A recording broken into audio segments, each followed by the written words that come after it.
आगे आप लोग देखिए, for a boy of 15 his own home is the only paradise. 14 साल के बच्चे के लिए तो उसका जो घर है वही उसके लिए जन्नत के समान होता है, अर्थात उसको अपने ही घर में आनंद आता है। To live in a strange house with strange people, एक अजनबी घर में अजनबी लोगों के साथ रहना, is little short of torture. Torture माने परेशानी, दुख, मुसीबत का एक कारण बन जाता है। While the height of bliss, आनंद की पराकाष्ठा ये है to receive the kind of looks of women and never to be slighted by them. आनंद उसको तब मिलता है कि उस घर की जो महिलाएं हैं उसको उसे प्यार की निगाह से उस बच्चे को देखें और उससे उसके प्रति गफलत न बरतें, तब समझ लीजिए कि वो लड़का अपने घर में आराम से और सुकून से रहता है और उसको सही घर में होने का आनंद मिलता है। It was anguish to Phatik, anguish माने वेदना, परेशानी थी। To be the unwelcome guest in his own house, unwelcome बिना बुलाया मेहमान, कि वो अपने मामा के घर में बिना बुलाए के मेहमान की तरह है। डिस्पाइज, जिसकी अवहेलना की जाती है, जिससे नफरत की जाती है, बाय दिस एल्डरली वुमेन, इस बड़ी बूढ़ी औरत से, यानी उसकी मामी उसकी अवहेलना करती हैं। एंड स्लाइटेड ऑन एवरी ओकेजन, और उससे वो हर मौके पर गफलत बरतती हैं, उससे लापरवाही बरतती हैं। If she ever asked him to do anything for her, अगर कभी उसकी मामी ने उससे कोई काम करने के लिए कह दिया तो ही वुड बी सो ओवरजॉयड, तो वो इतना प्रसन्न हो जाता था that he would over do it, कि उसे वो जितना करना चाहिए उससे ज़्यादा कर देता था, फिर उसमें कोई ना कोई बिगाड़, कोई ना कोई खराबी पैदा हो जाती थी। And then she would tell him not to be so stupid, और फिर वो मामी उससे कहते थे कि भाई तुम इतनी बड़ी बेवकूफ़ी वाला काम तुमने क्यों किया भाई, but to get on with his lesson, और कहते थे कि तुमको, फिर वो उसको उसका लेसन बताते रहती थी, सबक बताती रहती थी, अर्थात उसको काम किस तरह करना चाहिए, कौन से नहीं करना चाहिए, इस बारे में उसको वो प्रवचन देती थी। The cramped atmosphere of neglect in his own house oppressed Pathik, cramped कहते हैं सीमित, कैद व बंद का, एटमॉस्फेयर माने माहौल, निगलेक्ट माने अनदेखापन, उसकी मामी के घर में जो उसके लिए कैद वाला माहौल था, यानी वो कहीं तालाब पे या कहीं घूमने जा नहीं सकता था, एक ऐसा माहौल था, वो भी उसके लिए, पथिक के लिए बहुत परेशानी का कारण था, क्योंकि वो लड़का वहाँ पे घुमक्कड़ लड़का था, अब वो आगे कलकत्ता में फंस गया था।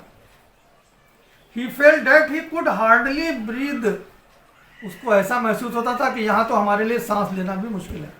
ब्रीथ माने सांस लेना, हार्डली माने मुश्किल से, यानी उसको उस घर में सांस लेना भी मुश्किल लगने लगा। He wanted to go out into the open country, यहाँ कंट्री माने देश नहीं होगा, कंट्री माने होगा देहात, वो चाहता था कि हम देहात की खुली फजा में जाएं। And fill his lungs and breathe freely, और अपने फेफड़ों में ताज़ी हवा भरें, अर्थात वहाँ घूमें टहलें।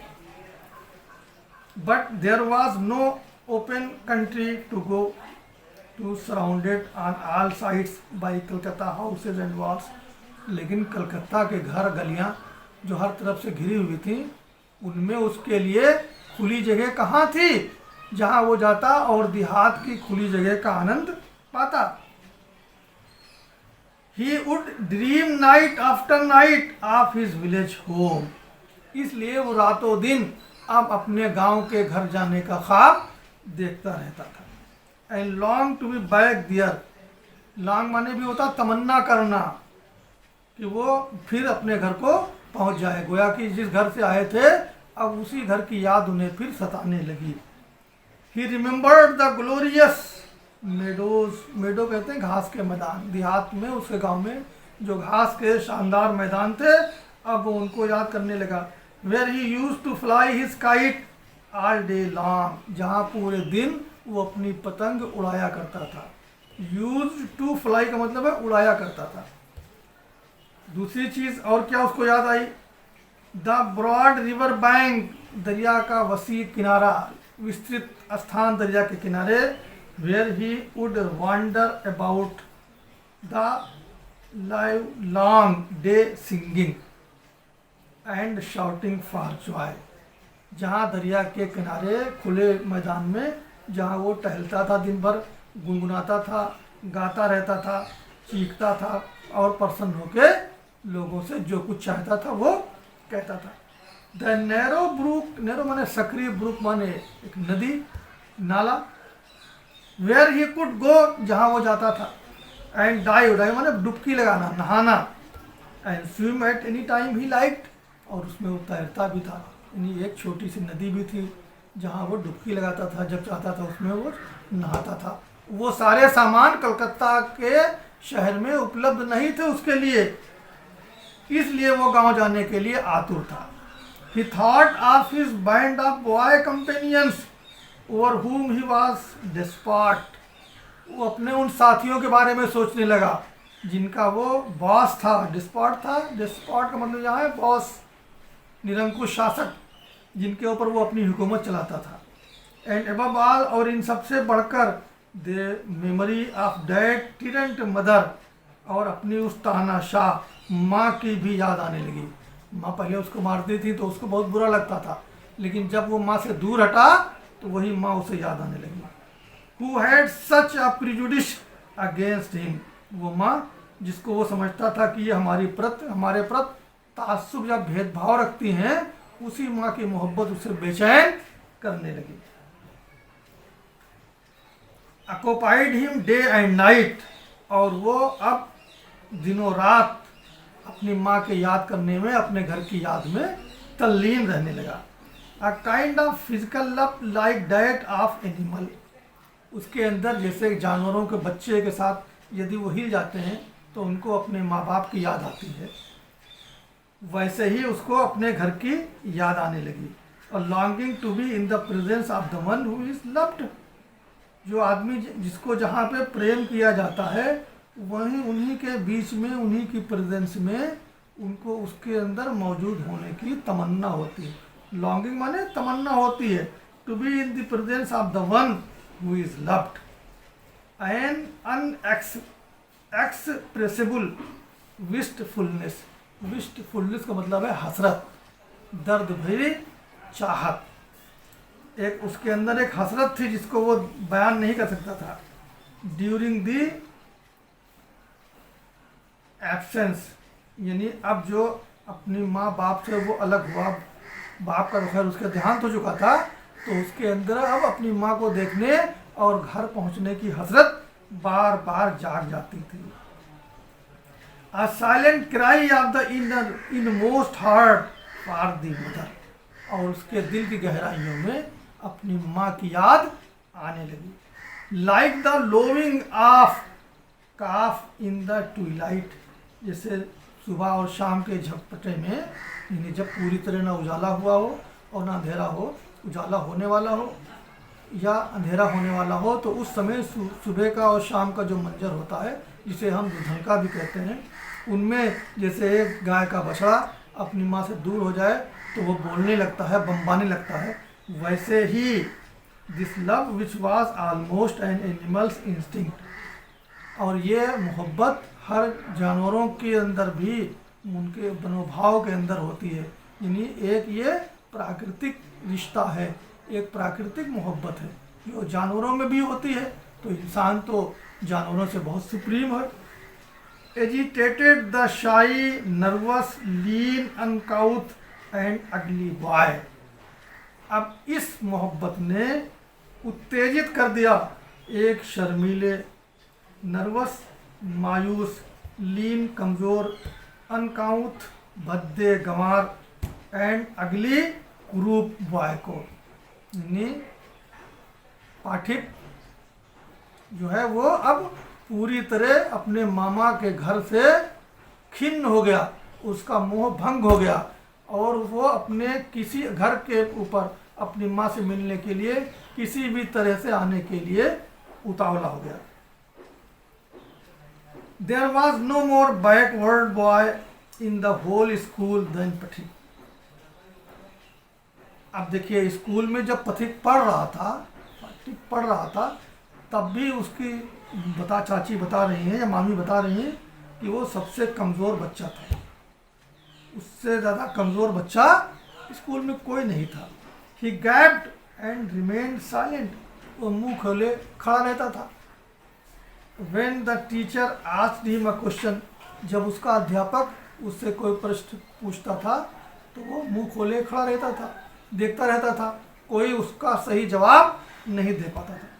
एंड लाइक एन ओवरलेडन जिसके ऊपर बोझ लदा हो, ऐस माने गधा, और एक बोझ लदे हुए गधे के समान पैशेंटली यानी धैर्यपूर्वक सफर्ड सहन कर लेता था। ऑल द ब्लोज तमाम छड़ियों को, मार को, that came down on his back. उसके अध्यापक उसकी पीठ पे जब छड़ियाँ मारते थे तो वो उन सबको चुपचाप एक गधे की तरह सहन कर लेता था। When other boys were out at play, he stood wistfully by the window. जब दूसरे बच्चे खेलने के लिए मैदान में निकलते थे तो वो चुपचाप बड़ी हसरतनाक नज़रों से, विस्टफुली माने हसरतनाक नज़रों से, खिड़की के अंदर से उन्हें देखता रहता था। And gazed at the roof, gauge माने टकटकी लगा के देखना, छत को भी वो टकटकी लगा के देखता रहता था। आप द डिस्टेंट हाउस, वहाँ से दूर कुछ जो मकान थे उनकी छतों को भी वो निहारता रहता था। And if by chance he spied children playing on the open terrace, और अगर बाई चांस इत्तेफाक से ही स्पाइड, उसको मौका मिल गया चिल्ड्रन लोगों को देखने का कि playing on the open terrace of any roof, his heart would act with longing. तो लोगों को या बच्चों को मैदान में खेलते हुए जब वो देखता था तो उसके अंदर भी ये तमन्ना जागती थी कि हमको भी खेलने का मौका मिलता। लेकिन वहाँ चूँकि एक कमज़ोर बालक कह के उसे हर तरह से तिरस्कृत किया जाता था, स्कूल में भी और घर में भी। वन डे ही समन्ड अप ऑल हिज करेज, एक दिन उसने हिम्मत जुटाई। एंड आस्क्ड हिज अंकल, और अपने मामा से उसने कहा, क्या कहा, uncle when can I go home, हम यहाँ से घर कब चलेंगे। हिज अंकल आंसर्ड, उसके मामा ने उत्तर दिया, क्या कहा, वेट टिल द हॉलीडेज कम, थोड़ा सा इंतजार करो, छुट्टियों के दिन आ जाए, तुम्हारा स्कूल बंद हो जाए, फिर हम तुम्हारे घर चलेंगे। But the holidays would not come till नवंबर, लेकिन छुट्टियां जो है वो नवंबर से पहले तो होंगी नहीं। And there was a long time still to wait, और अभी नवंबर का समय तो एक लंबा समय है जिसे आने में हमें इंतज़ार करना पड़ेगा। उसके लिए चूंकि एक एक दिन भारू था ना, तो इसलिए उसने कहा, अरे मामा नवंबर तक हमें रुके, यहाँ पे बहुत दिन बाकी रह गए हैं। आगे देखिए, one day Phatik lost his lesson book, school में जो उसकी हरकतें थी उसके बारे में बताया जा रहा है। एक दिन फटिक ने अपनी जो पढ़ने की किताब थी उसको खो दिया। Even with the help of books he had found it very difficult indeed to prepare his lessons, ये दूसरे की किताबों से अब अपने पाठों को पूरा करना उसके लिए मुश्किल हो गया था, क्योंकि उसकी किताब में बहुत कुछ लिखा हुआ था, किसी भी तरह से घेर घिरा के उसको टीचरों ने लिखवाया था। अब उसकी किताब खो गई तो दूसरों की किताब लेके वो उस काम को पूरा करता, ये एक मुश्किल चीज़ थी। नाउ इट वॉज इम्पॉसिबल, अब ये चीज़ एक असंभव थी। Day after day the teacher would cane him, cane का मतलब है छड़ी से मारना, यानी दिन प्रतिदिन अध्यापक लोग उसे छड़ी से मारते थे। अनमर्सीफुली, यानी बड़े ही निर्दयतापूर्वक।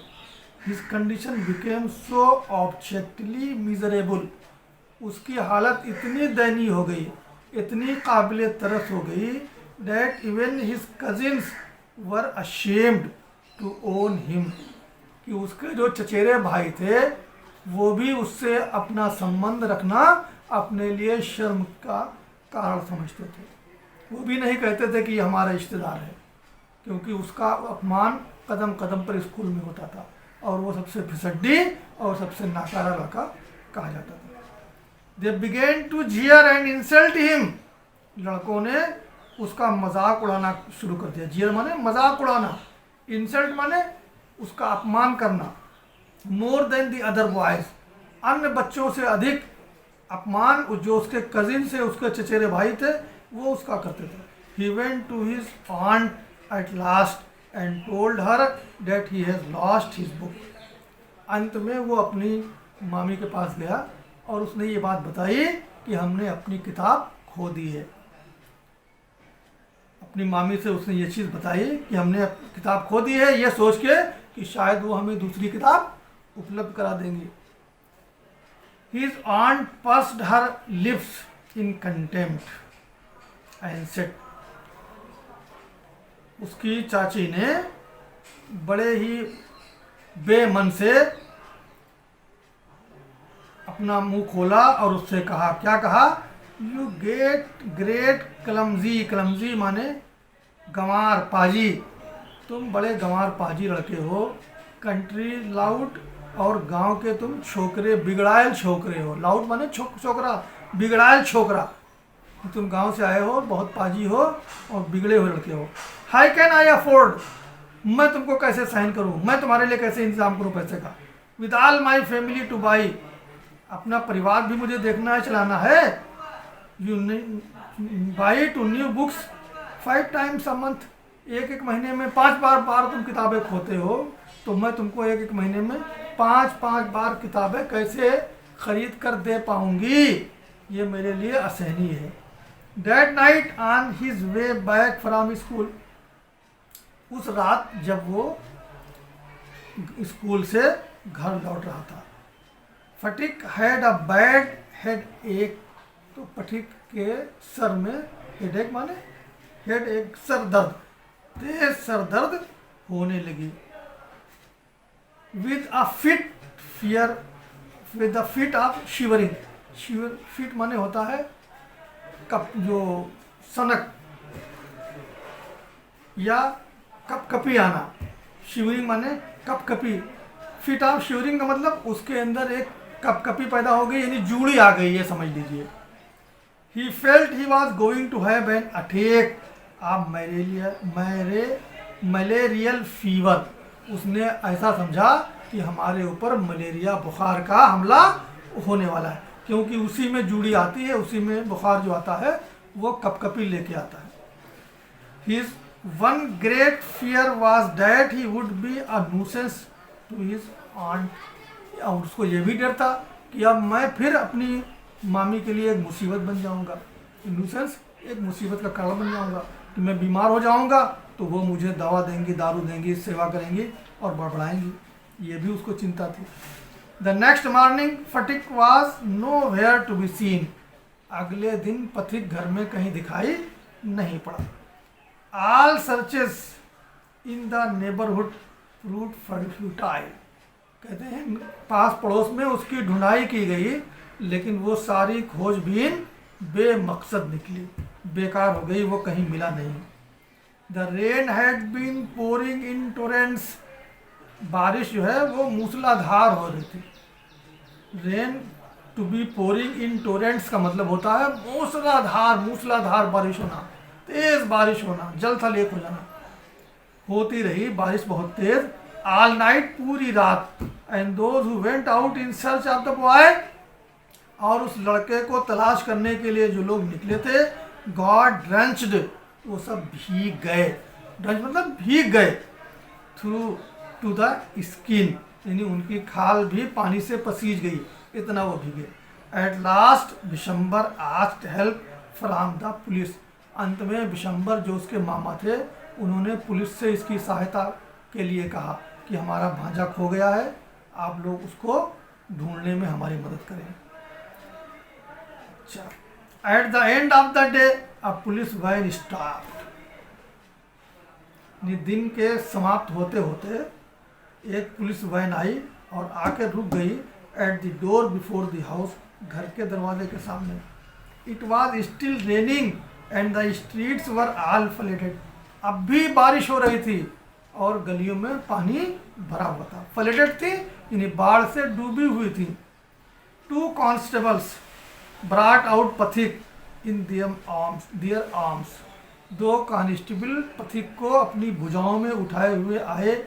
And placed him before Vishambhar, और विशंभर चाचा जो मामा थे पथिक के, उनके सामने उसको रख दिया। He was wet through from head to foot. Vishambhar सर से लेकर पैर तक उसका शरीर गीला हो गया था। मडी ऑल ओवर, और उसके पूरे शरीर में कीचड़ लगा हुआ था। His face and eyes flushed red with fever. उसका चेहरा, उसकी आंखें बुखार के नाते लाल हो गई थी। And his limbs all trembling, और उसके सारे अंग, सारे जो भुजाएं हैं, शरीर के हिस्से हैं, वो बुखार के नाते कांप रहे थे। Vishambar carried him in his arms and took him into the inner apartment. अब उसके मामा विशंबर ने उसे अपनी भुजाओं में उठा लिया और उसको घर के अंदर ले गए।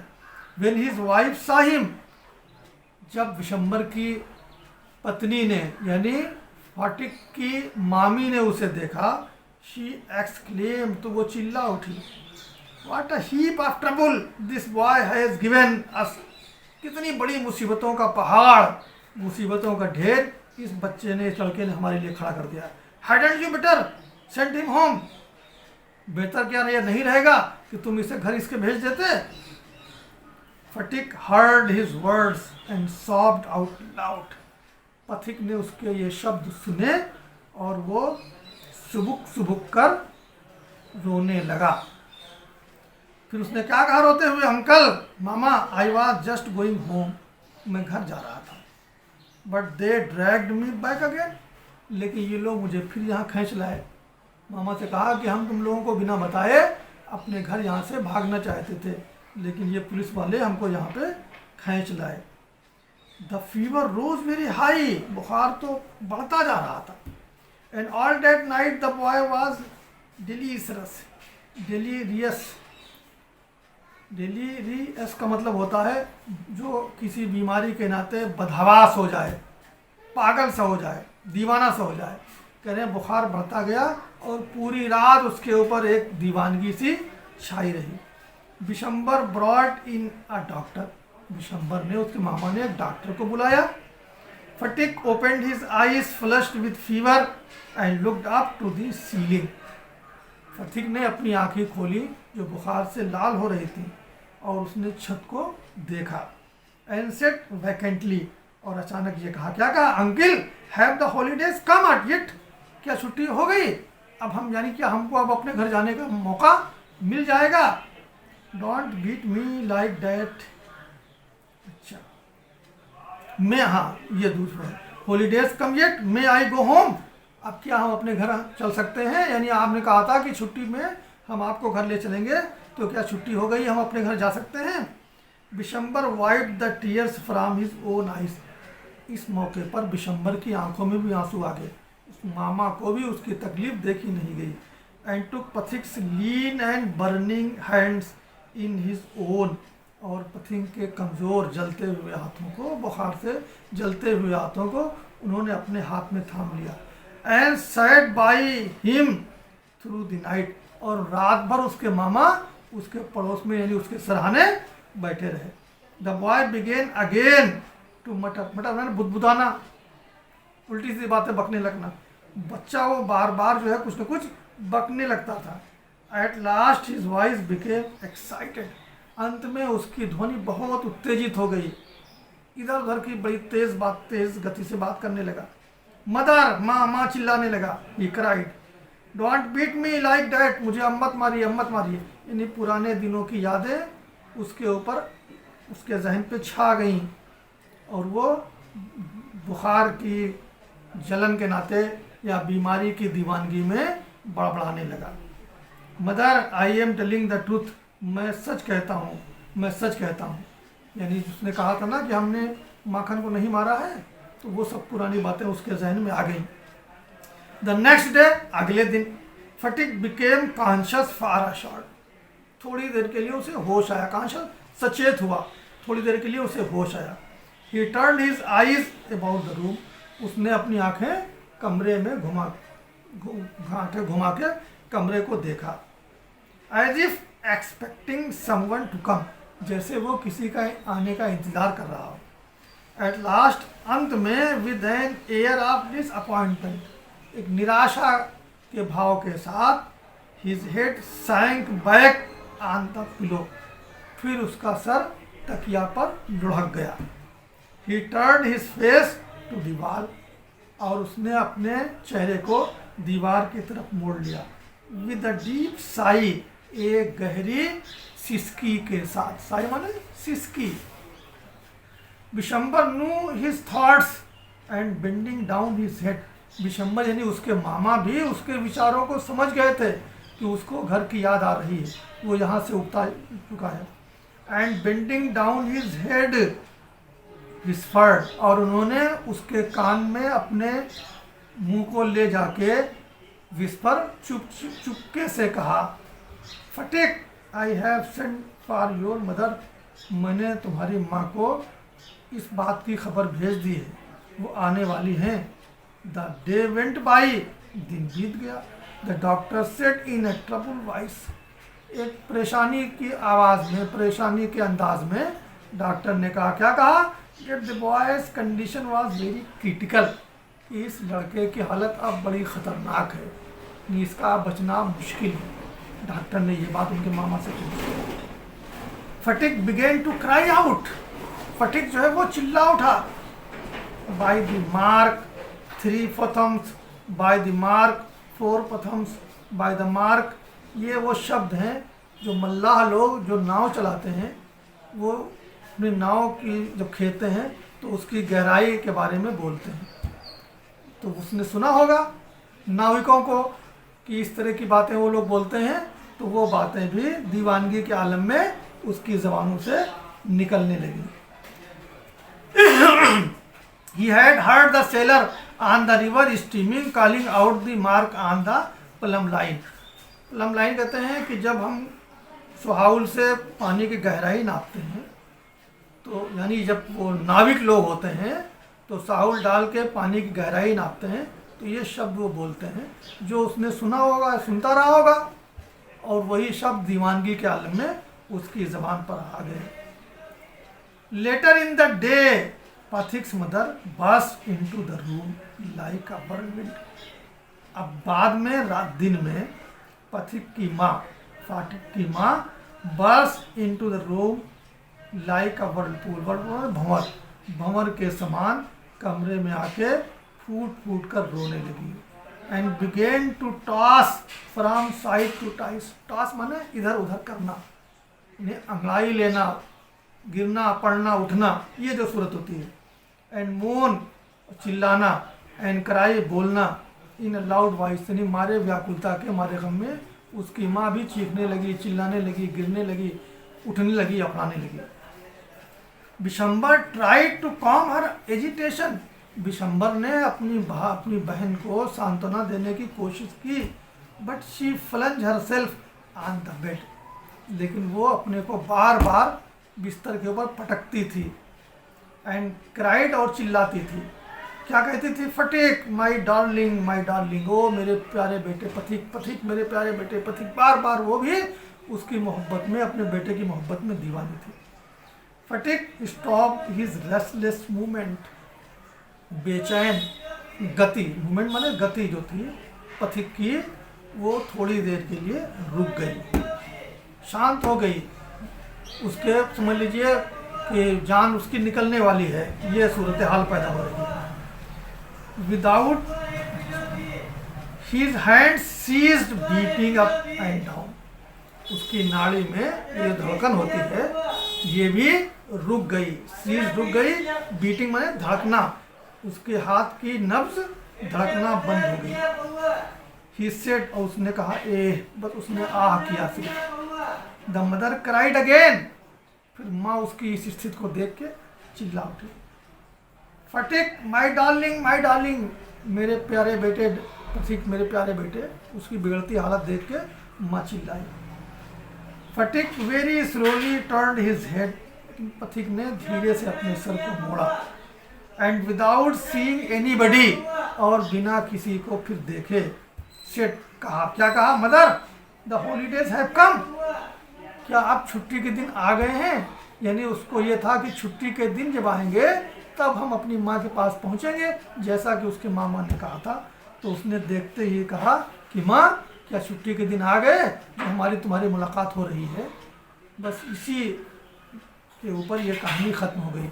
और ये कहानी जो मानवीय रिश्ते हैं, जो स्वाभाविक, जो हमारे सगे संबंधियों में एक स्वाभाविक प्रेम होता है, ये तमाम जो विपत्तियों के बावजूद, विषमताओं के बावजूद ख़त्म नहीं होता है, उसकी पेचीदगियों को दर्शाती है।